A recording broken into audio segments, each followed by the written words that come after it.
म्हातारपण सुखात जाण्यासाठी ह्या गोष्टी करा. तुमच्या स्वतःच्या हक्काच्या घरामध्ये राहा, जेणेकरून तुम्हाला तुमचं स्वतंत्र आयुष्य जगता येईल आणि त्याचा आनंदही घेता येईल.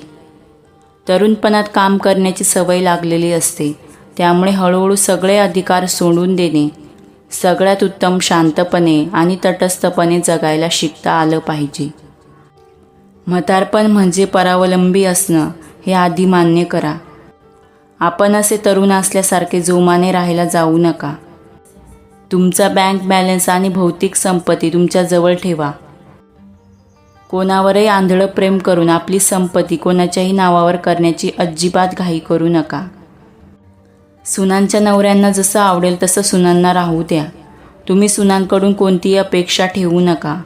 काळाबरोबर बदलायला शिका.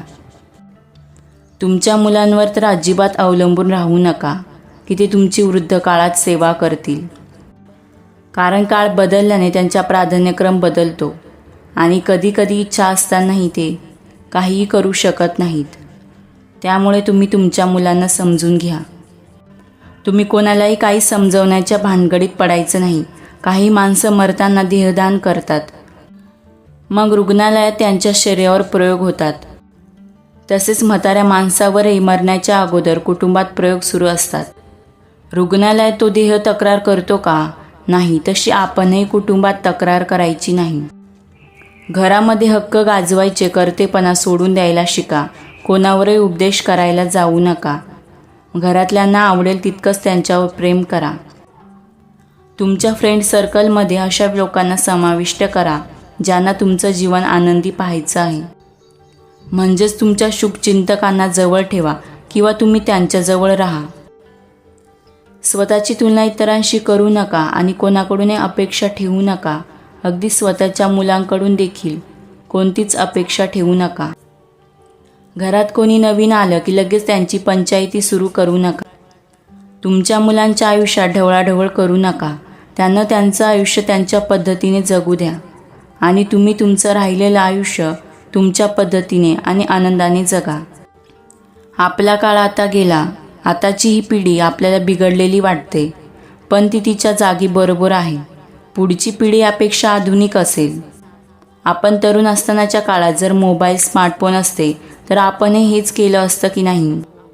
अहो, इतकं वय झालं तरी आपण व्हॉट्सअप, फेसबुक वापरतोच ना. मग ही तर तरुण पिढी आहे. काळ घडवतो आणि काळच बिघडवतोही. शक्य असेल तर तुम्ही तुमच्या मुलांपासून वेगळेच राहा. त्यांना त्यांचे जीवन जगू द्या.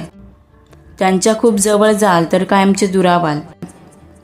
म्हातारपणी सेवेच्या जोरावर कोणाकडूनही आदर मिळवण्याचा प्रयत्न करू नका. लोकांचं ऐका, पण स्वतंत्र विचारांच्या आधाराने निर्णय घ्या. प्रार्थना करा, पण देवाकडे सुद्धा काहीही मागू नका. देवाकडे काही मागितलं तर फक्त क्षमा आणि ध्येय मागा. स्वतःच्या तब्येतीची काळजी घ्या. तुमच्या दुःखाकडे फारसे लक्ष देऊ नका. वयाबरोबर लहान मोठे शारीरिक त्रास तर होतच राहणार, ते स्वीकारायला शिका. तुमचं जीवन आनंदाने जगण्याचा प्रयत्न करा. आनंदी राहा आणि इतरांनाही आनंदी ठेवा. दरवर्षी एक किंवा अधिक लहान सहलीला जा. त्यामुळे तुमच्या जीवनाकडे पाहण्याचा दृष्टिकोन बदलेल आणि तुमच्या मनात जगण्याची इच्छाही वाढेल. कोणत्याही प्रकारचा संघर्ष आणि तणाव याशिवाय जीवन जगा. आयुष्यात कायमस्वरूपी काहीही राहत नाही, अगदी काळजीसुद्धा राहत नाही. यावर विश्वास ठेवा. जोपर्यंत तुम्ही स्वतःसाठी जगू शकत नाही तोपर्यंत तुम्ही जिवंत नाही, हे लक्षात घ्या. त्यामुळे आयुष्य स्वतःसाठी जगायला शिका.